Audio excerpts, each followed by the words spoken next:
Les réseaux sociaux sont les lieux de publication des informations aujourd'hui. Les gens s'informent à travers Internet et d'autres choses. Un jeune qui publie sur les réseaux sociaux un article sur sa ferme ou un projet agricole ou un projet scientifique, il n'aura pas peut-être 1000 vues. Mais un jeune qui publie sur des futilités, il a des millions de vues.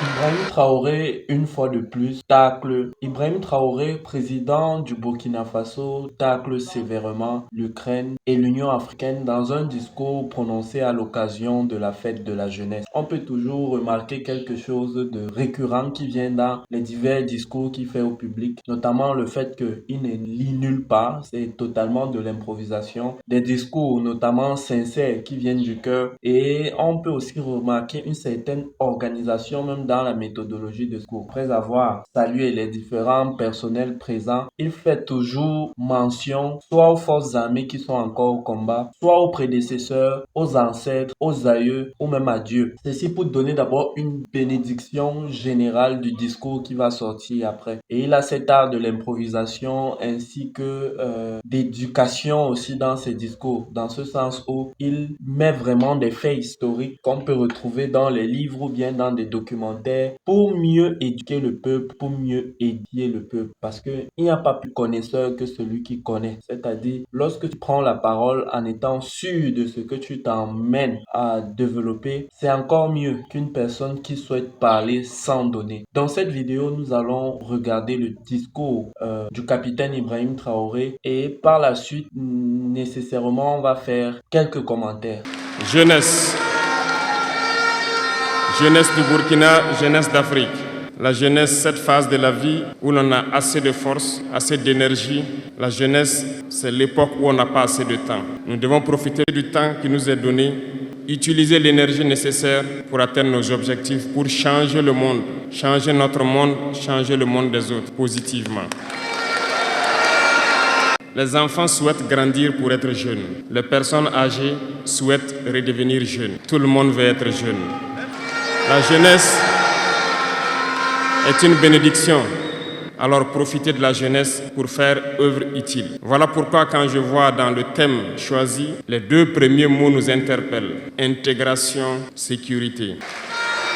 L'Afrique fait face à de nombreux défis et on doit se poser des questions. La jeunesse est-elle un atout ou un handicap pour le développement des nations? La réponse est simple et sans équivoque, et vous la savez. Les pays développés ont pour la plupart une population vieillissante et actuellement beaucoup de pays ont lancé des programmes pour rajeunir leur population. L'Afrique a cette chance d'avoir une population très jeune. Mais pourquoi l'Afrique n'est-elle pas développée?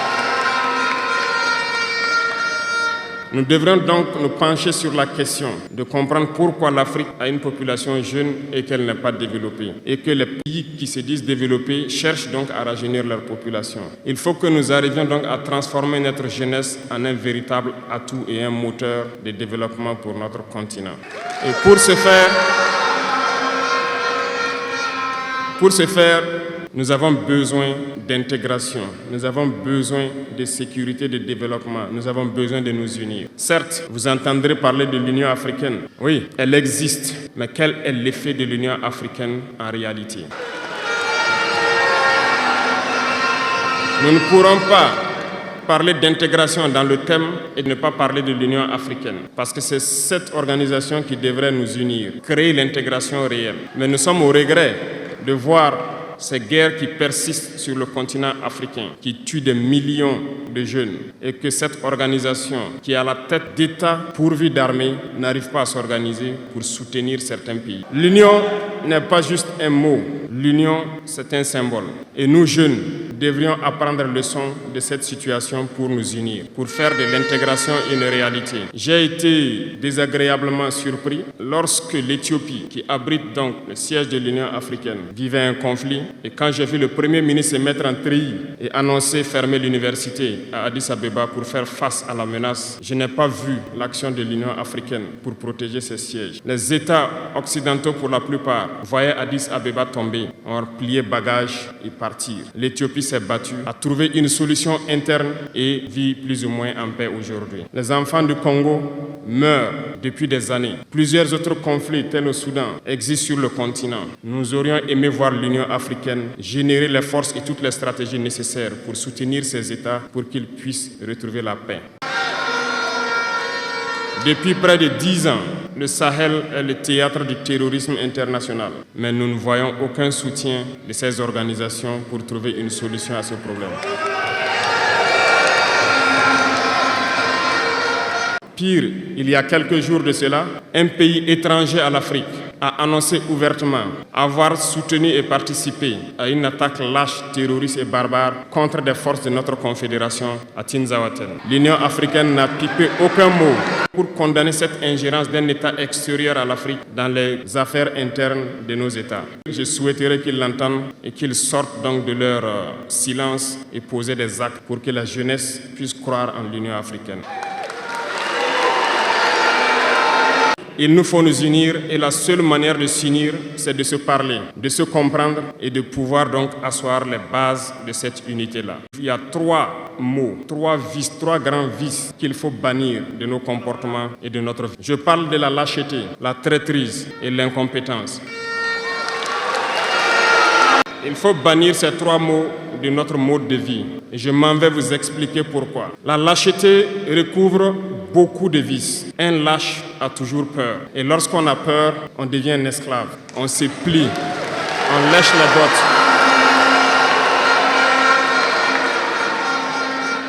Nos ancêtres n'ont pas été lâches.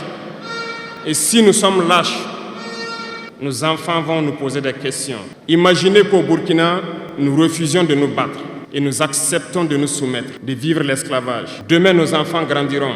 Ils se poseront des questions. Nos parents ont-ils été des lâches pour nous laisser dans l'esclavage? Que nous soyons vivants ou morts, nous allons le ressentir.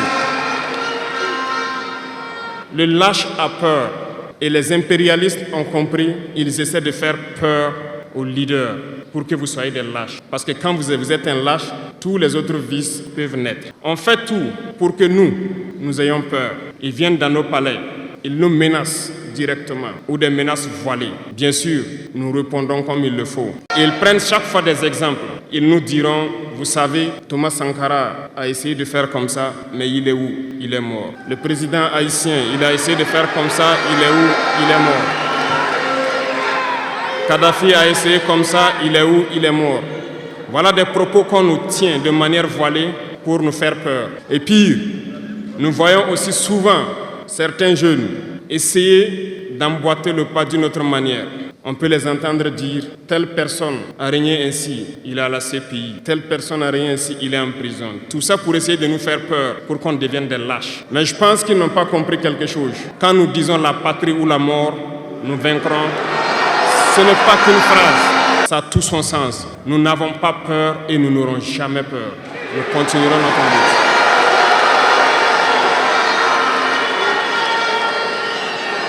Ils ont fait peur sûrement à beaucoup de chefs d'État africains. Vous voyez, souvent quand on s'exprime ou lorsqu'on a l'occasion d'être dans certaines situations à l'extérieur, nous tenons souvent des propos pour interpeller les chefs d'État africains pour qu'on se réveille, prendre soin de notre jeunesse pour pouvoir amorcer notre développement réel. Nous sommes souvent mal compris.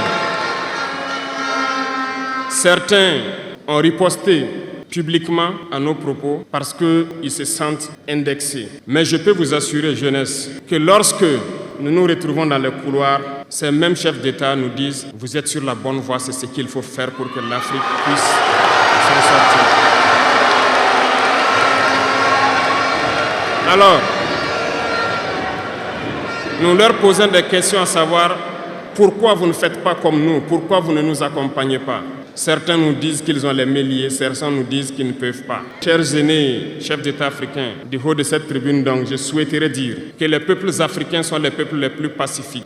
Lorsque vous reconnaissez un tort, il faut le dire au peuple. Que nous n'ayons pas peur demain de sortir et dire au peuple, nous nous excusons, nous avions été compromis, nous avons des biens mal acquis, on nous a compromis par plusieurs choses et que nous demandons pardon et nous revenons sur la bonne voie.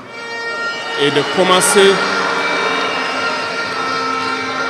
et de commencer à travailler réellement pour l'indépendance de nos États et notre émancipation. Et je pense que c'est possible. Si nous restons dans cette posture de peur, nous serons lâches et l'histoire nous jugera. Nos enfants poseront des questions, nos petits-enfants poseront des questions. Nous sommes en train d'écrire l'histoire, il n'y a pas de place pour la lâcheté. Si nos ancêtres avaient été lâches, nous ne serions pas là. Souvenez-vous, je vous prends un exemple des peuples Bamileke et Bassa, je veux parler des Camerounais. L'Union des populations du Cameroun, qui depuis les années 50 a commencé une lutte implacable contre les colons. Mais ils ont été massacrés. Les armées coloniales françaises en son temps ont déversé des bataillons d'infanterie, des chars, des hélicoptères, ont anéanti des villages entiers. Les tortures les plus inhumaines ont eu lieu en cette période. Vous pourrez faire des recherches sur ce qu'ils appelaient la balançoire ou le bac à ciment. Des centaines de milliers de populations ont été décimées ainsi en Afrique parce qu'ils ont osé demander aux colons de quitter leur terre. Ça a abouti à une guerre civile qui a duré plusieurs années. C'est pour dire que des gens ont osé,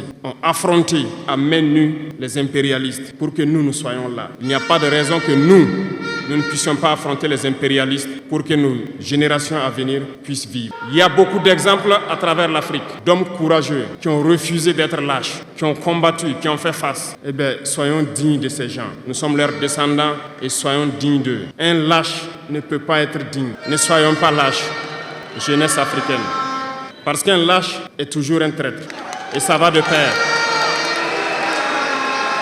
Ils essaieront de nous faire peur pour que nous soyons lâches. Et si nous sommes lâches, nous allons trahir. Il faut bannir la traîtrise de nos habitudes. Des Africains ont été traîtres pour que la traite négrière réussisse en Afrique. C'est parce que des Africains ont été traîtres que la colonisation a pu tenir en Afrique. Interrogeons l'histoire, nous le verrons. Patrice Lumumba a été trahi parce qu'il a osé tenir tête. Et ces mêmes télévisions belges sont venues au Congo pour quelques billets tendus à des individus au Congo, pour une interview, pour contenter leur population. Et vous avez pu suivre ça. Lumumba nous dérangeait, il est mort, on est content. C'est de la traîtrise. Beaucoup d'autres héros sont tombés pour que nous soyons là aujourd'hui. Et c'est une technique de l'impérialisme, de faire peur aux autres en menant des actions pour réellement créer la terreur. Ça n'a pas commencé aujourd'hui. Je vous prendrai l'exemple d'un guerrier qui s'est battu, Victor Biakaboda. Lisez, vous comprendrez.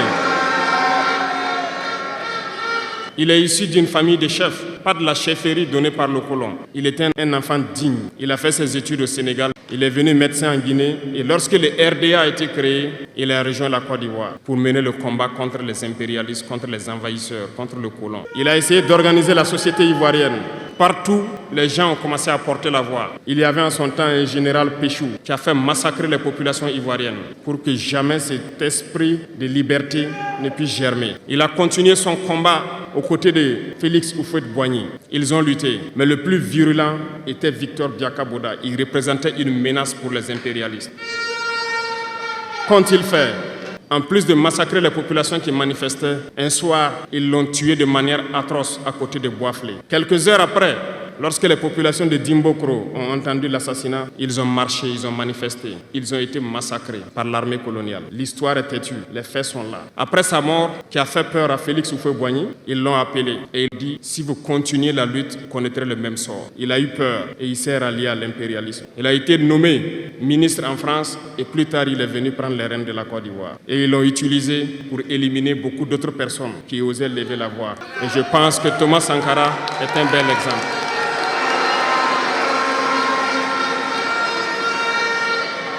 Si vous avez peur, vous serez lâche et vous serez traître. N'ayez jamais peur. La lutte doit continuer. Il y a beaucoup d'autres exemples à travers le monde. Et il y a ce phénomène qu'ils ont aussi utilisé depuis belle lurette et qu'ils continuent d'utiliser. Voyez-vous, certains individus, par exemple, se sont retrouvés dans d'autres pays et créé, soi-disant, un gouvernement parallèle au gouvernement du Mali. Vous avez entendu cette histoire. Ce n'est qu'une technique qui a existé dans le temps. Je vais vous prendre l'exemple de Ahmed Chalabi, l'Irak. Ce professeur de mathématiques qui a même été dans le gouvernement irakien a été récupéré par les impérialistes et il a formé ce semblant de gouvernement parallèle à l'Irak, aux États-Unis. Et on l'a utilisé pour être donc le mouton de sacrifice. Parce que c'est à lui qu'on a dit de prononcer publiquement que Saddam Hussein développait des armes de destruction massive. Et il l'a fait. Ils l'ont utilisé. Et cet alibi a été utilisé pour tuer des millions d'enfants en Irak et détruire l'Irak. Et vous savez quel a été le sort de Chalabi? Un soir, après une interview, dans l'interview, il disait même qu'il sait que la CIA est sur son dos. Quelques heures après, il a été retrouvé mort dans son lit, mort de crise cardiaque. Si vous trahissez, vous aurez des fins macabres. C'est ainsi. L'impérialisme n'a pas d'amis. L'impérialisme vous utilise et quand il finit de vous utiliser, il fait de vous ce qu'il veut. Suivez mon regard, vous comprenez de quoi je parle. Ça a toujours été comme ça.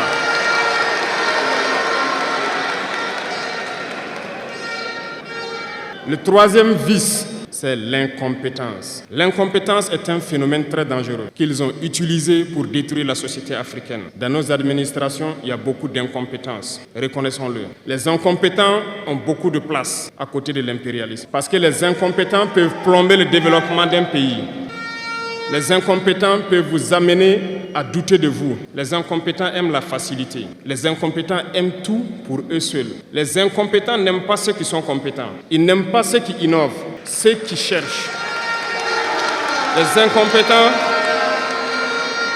sont dangereux. Lorsque vous êtes éclairé, l'incompétent ne vous aime pas. Lorsque vous voulez innover, l'incompétent ne vous aime pas. L'incompétent sait reconnaître celui qui est compétent et il va le combattre jusqu'à son dernier souffle parce qu'il a peur de celui qui est compétent. Cherchez la connaissance. Cherchez la connaissance et travaillez. Travaillez dur pour être compétent. Bannissez l'incompétence.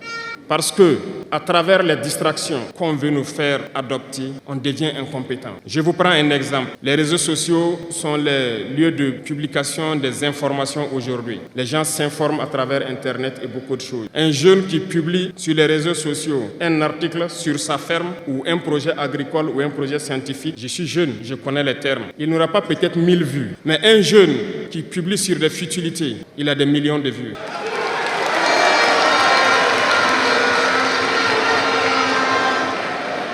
Justement, on veut vous faire perdre du temps dans les futilités. Prenez conscience, intéressons-nous au travail et cherchons la connaissance, cherchons la compétence. Se distraire, c'est bien, mais on doit travailler d'abord, avant de se distraire. Cherchez la connaissance, sinon vous perdrez du temps à ne rien faire. Et la jeunesse, c'est l'époque, c'est la période où il faut exploiter son temps à bon escient. Les impérialistes le savent. Voilà pourquoi ils vont multiplier tout ce qui est événement de distraction. Ils vont multiplier tout ce qui est événement qui peut vous détourner du travail pour que vous soyez des incompétents. Et en ce moment, quand vous êtes endormis, on choisit les incompétents pour diriger tout ce qui est structure importante. Et vous n'avez le choix que de vous plier. Ne soyons pas incompétents, cherchons la connaissance. Les incompétents se cachent souvent derrière des mots. Ils emploient les termes de démocratie, de liberté, sans se rendre compte de quoi il s'agit. Camarades, la démocratie est un état d'esprit, autant que la jeunesse est un état d'esprit. C'est soi-disant démocrate, mais regardez le monde. Comment est-ce qu'on peut vouloir imposer la démocratie en tuant des millions de personnes? C'est de la dictature, ça, ce n'est pas de la démocratie. Ça ne s'impose pas.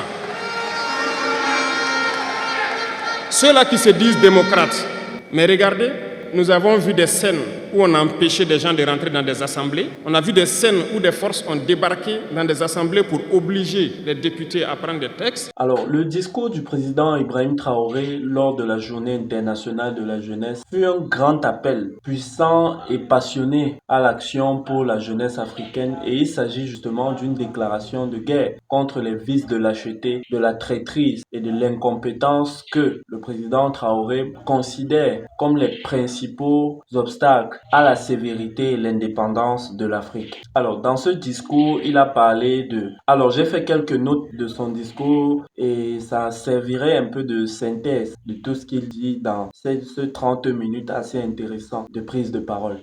Sur le premier point, on peut souligner l'importance de la jeunesse dans le changement, dans ce sens où il commence son discours en rappelant que la jeunesse est une période précieuse où le temps est limité, mais où l'énergie est abondante. Et il insiste notamment sur le fait de l'idée l'idée que les jeunes doivent exploiter cette énergie pour changer positivement le monde. Et cette déclaration place la jeunesse au centre du projet de transformation sociétale politique, soulignant qu'elle détient le pouvoir de redéfinir notamment l'avenir de l'Afrique. Le message est particulièrement pertinent dans un continent où la majorité de la population est jeune, mais les opportunités restent souvent limitées par des systèmes politiques économiques figés. Le deuxième point, c'est la critique des vices exploités par l'impérialisme. Notamment, le président ne mâche pas ses mots lorsqu'il aborde les vices et selon lui, ces vices entravent la progression de l'Afrique. Il cite trois mots principaux: la lâcheté, la traîtrise et l'incompétence. La lâcheté qui présente comme une source de peur qui conduit à l'esclavage, un parallèle frappant avec l'histoire coloniale de l'Afrique. Il affirme que la peur est ce qui maintient les peuples dans un état de soumission, empêchant toute forme de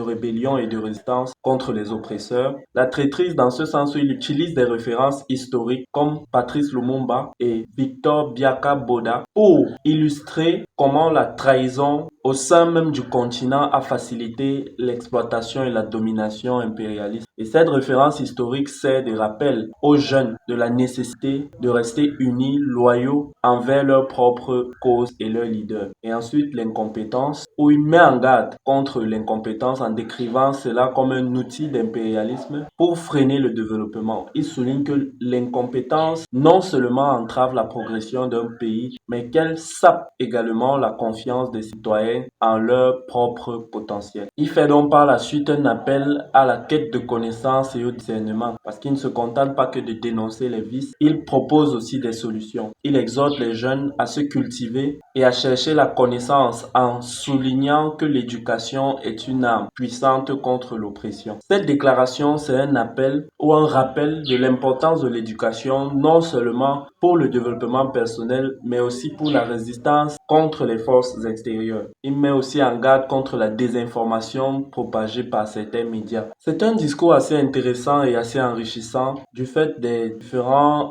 points historiques qu'il met en avant, qu'il met en exergue, et ça inspire et ça appelle aussi justement tout Africain à faire preuve de patriotisme déjà pour sa patrie et de panafricanisme dans ce sens de l'amour du continent. Mais le terme même panafricanisme, c'est un thème qu'on va étudier dans le cadre d'une prochaine vidéo. Moi, j'ai à vous demander, qu'est-ce que vous avez, retenu comme leçon dans ce discours? Ou alors, qu'est-ce que ça vous inspire lorsque vous recevez un contenu de haute intensité comme celui-ci? Répondez en commentaire et rendez-vous dans une prochaine vidéo. Drawfit Media.